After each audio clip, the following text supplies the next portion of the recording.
ऐसा लगता है कि पश्चिम बंगाल में अपराधियों को अब यह विश्वास हो गया है कि हम चाहे जो करें, ममता दीदी की ममता अब हमारे साथ रहेगी, यह अपराधियों को अब विश्वास हो गया है। नेशनल क्राइम रिकॉर्ड ब्यूरो के आंकड़े यह बतलाते हैं, महिलाओं के खिलाफ सर्वाधिक अपराध, सर्वाधिक जुल्म यदि हिंदुस्तान के किसी राज्य में होते हैं तो पश्चिम बंगाल में। यह विद्वानों की धरती है।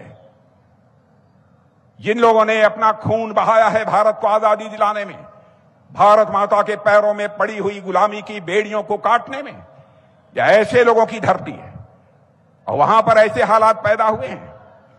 इसलिए मैं कहता हूं, बंगाल में कानून का राज नहीं है, बल्कि बंगाल में मेरे बहनों भाइयों कानून तोड़ने वालों का राज है, हो गया है।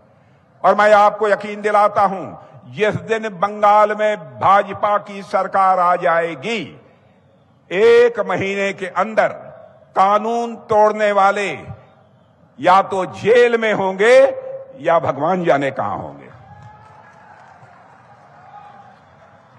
मेरे बहनों भाइयों, एसिड अटैक के मामले होते हैं, अपहरण के मामले, तस्करी के मामले में, कानून व्यवस्था के मामले में पश्चिम बंगाल की हालत बहुत ही दयनीय हो गई है, बहुत ही खराब है।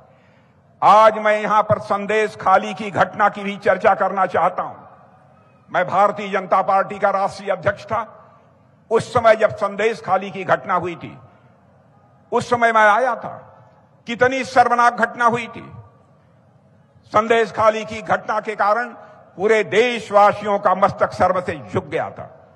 महीनों तक आदिवासी बहनों का शोषण होता रहा, लेकिन उनकी शिकायत सुनने वाला कोई नहीं था। उनकी शिकायत दर्ज नहीं की गई। सत्ताधारी टीएमसी से जुड़े लोगों ने जमीन उनकी अवैध रूप से कब्जा कर ली। महिलाओं की अस्मिता को कुचलने का मामला था, गरीबों का हक छीनने का मामला था। जब सत्ता में बैठे हुए लोग ही इस तरीके से शोषण करें, आरोपी बन जाएं, तो पीड़ितों का उद्धार कैसे होगा? पीड़ितों को बचाने का काम मेरे बहनों भाइयों कैसे होगा? पीड़ितों की आवाज कौन सुनेगा? मां दुर्गा की उपासना करने वाली यह धरती पर यह अपराध हुआ है।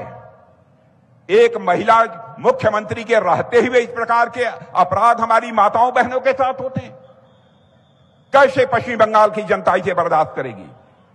बताया गया है कि अपराधियों को बराबर संरक्षण दिया जाता रहा है। ममता जी की हुकूमत में अदालत को भी कहना पड़ा कि सरकार व्यक्ति विशेष को बचाने में इतनी रुचि क्यों ले रही है। यह सरकार किसी व्यक्ति विशेष यानी अपराधी विशेष को बचाने में इतनी दिलचस्पी क्यों ले रही है।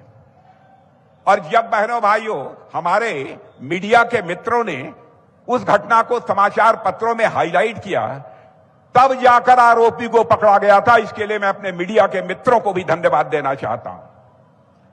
ममता दी, मैं आपसे पूछना चाहता हूं, क्या अपराधियों पर नकेल कसने के लिए हमेशा मीडिया और कोर्ट को दखल देनी पड़ेगी? हमेशा ऐसे ही हालात रहेंगे? पार्क स्ट्रीट की घटना हो या आनंदपुर की घटना हो, मेरे बहनों भाइयों, जब पीड़ित लोगों ने आवाज उठाई, तब जाकर यहां की मुख्यमंत्री ममता दी ने पीड़ितों को ही सवालों के घेरे में खड़ा कर दिया था। इस सच्चाई को भी आप अच्छी तरह जानते हैं। ममता दी पार्क स्ट्रीट की घटना को उन्होंने कह दिया यह साजानो घटना है। साजानो घटना, पार्क स्ट्रीट की जो घटना हुई थी यानी फैब्रिकेटेड इंसिडेंट है। अपराध पर पर्दा डालने की कोशिश की गई, पीड़िता पर ही उंगली उठाई गई। मैंने कैसी हुकूमत है? क्या ऐसी हुकूमत होनी चाहिए? अपराध पर पर्दा डाला गया, पीड़िता पर ही उंगली उठाई गई।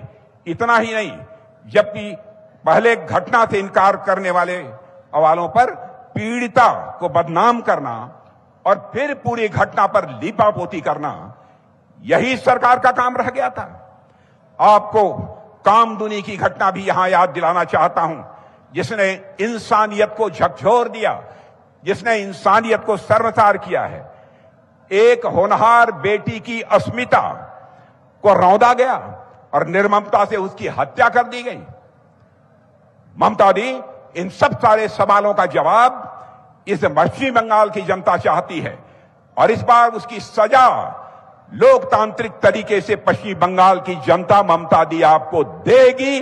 सत्ता परिवर्तन होकर रहेगा और भारतीय जनता पार्टी की यहां पर सरकार बनेगी। जब उस महिला की सहेली ने आवाज उठाई तो उसके घर पर बम फेंका गया। उसके बाद भी यहां की सरकार शांत बनी रही, चुप्पी साधे रही ताकि सच की आवाज को दबाया जा सके।